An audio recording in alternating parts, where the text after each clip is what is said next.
Hey guys, Matt Philly here, and today I'm going to be doing a different kind of video than I normally would. I'm actually going to be talking about Star Wars, and in specific, Rey, Kylo, Luke, Leia, and Anakin's lineage in regards to Snoke. So I do want to make it known that I'm not a Star Wars fanboy by any means. I'm just a fan of the movie. I've seen them, and based on that, this is my theory. So we're going to be working backwards here to provide my theory on the relationships of the Skywalkers. Number one, Rey and Kylo are without a doubt siblings. There's no storyline where it's interesting to see cousins battle for good and evil. Two, Rey is not the granddaughter of Obi-Wan Kenobi because that storyline is just way too messy and honestly seems impractical. Even though in the trailer you actually hear Luke giving the "Force is strong in my family" speech, which was from the original trilogy when he said it to Leia, Obi-Wan Kenobi is not family. Number three, Rey is not the daughter of Luke. Again, that is complicated and messy, and it would be hard to get across to fans, especially people who don't follow the franchise but like the movies. Remember, everything in the Star Wars universe is simple storytelling. Number four, so this is where it gets crazy.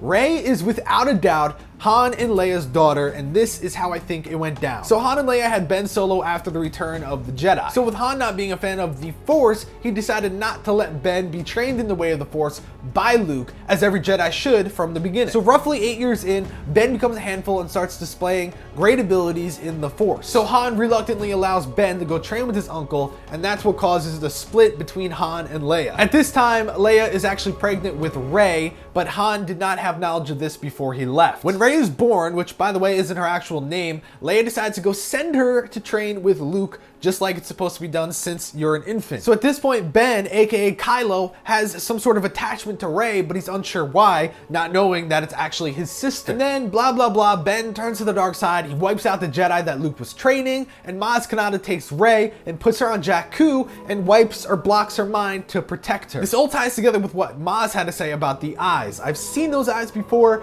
She recognizes Rey and realizes her importance. So this explains why she has the traits of Han, the looks of Leia, and the strength in the Force like Luke, and also why she now has his lightsaber. Some things in the movie did confirm for me that she was in fact Han and Leia's daughter, like when she was leaving to go see Luke.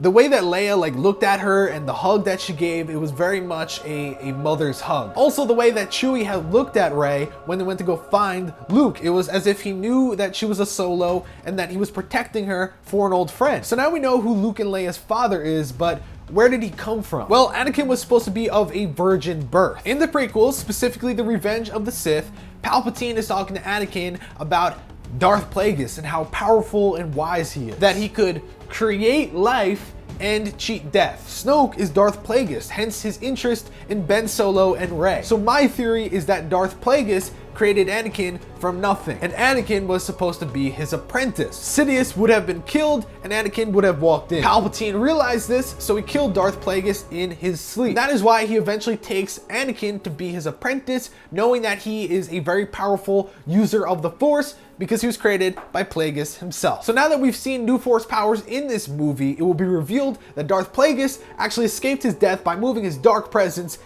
into, get this, Jar Jar Binks. This actually ties into the theory of Darth Jar Jar. This is why he spent a lot of time with Anakin and Palpatine.